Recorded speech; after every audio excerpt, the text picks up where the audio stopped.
आती है और आकर कहती है अपनी माँ को कि आपने ये जो सब कुछ किया है ना, ये बहुत गलत किया है। आप ये क्या रट लगा कर बैठी हैं कि आपने दानिश को मारा है। ऐसे करें हम सब जहर खा लेते हैं, हम सब ही मर जाते हैं, फिर तो ठीक हो जाएगा ना सब कुछ। सना की नानो रोना शुरू कर देती है और कहती है बेटा इसे रो लेने दो, इसका दिल हल्का हो लेने दो, जो होना था वो तो हो चुका है। दानिश की माँ कहती है नहीं, मुझे रानिया से माफी मांगना होगी, मैंने बहुत जुल्म किया है उस पर, अपने इन्हीं हाथों से अपने बेटे की जान ले ली है मैंने। सना अपनी माँ को बहुत समझाती है कि अब बार बार माफिया मत मांगे, बार बार एक बात की रट मत लगाए। मैं आपको कह रही हूँ उसने आपको माफ नहीं करना और हमारा तमाशा बन जाएगा। आपको मेरी बात क्यों समझ नहीं आती। हमजा की माँ कहती है कि देखो इस औरत ने किस तरह भाभी और रानिया के साथ बुरा सलूक किया है। इस पर हमजा के अबू कहते हैं कि कोई बात नहीं, इन्होंने जो करना था कर लिया। देखो ना, इन्होंने अपने बेटे को खुद ही अपने हाथों से मार दिया है। जो गड़ा रानिया के लिए इन्होंने खोदा था उसी में अपना बेटा इनका चला गया है। कोई छोटे दुख की बात नहीं, अपनी जवान औलाद को खो चुकी है। मकाफाते अमल से डरना चाहिए, लेकिन ये जालिम लोग डरते नहीं थे।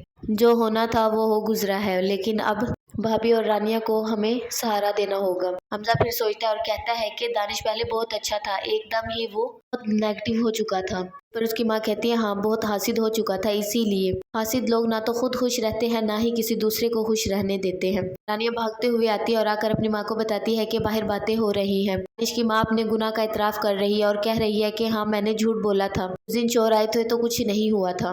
रानिया की माँ कहती है कि अच्छी बात है ये तो, चाहे दानिश के जाने के बाद ही सही तुम्हारी बेगुनाही तो साबित हुई। रानिया कहती है इन्होंने हमारे साथ ऐसा क्यों किया है, ये इतने जालिम कैसे हो सकते हैं। जिस पर उसकी माँ समझाती है कि ये हासिद लोग हैं, हसद में इस कदर आगे चले गए थे कि इन्हें ना नफा नुकसान कुछ समझ ना आया। भूल गए थे कि इंसान हमेशा खसारे में ही रहता है, ये दुनिया आरजी है। इस दुनिया की दौलत शोहरत के चक्कर में, हसद के चक्कर में आज ये सब कुछ खो बैठे हैं। फिर दानिश के अमल को याद करते हैं कि वो किस तरह इन्हें डराता धमकाता और मारता था। रानिया की माँ दानिश से माफिया मांगती थी, एक बार भी उनको तरस नहीं आता था।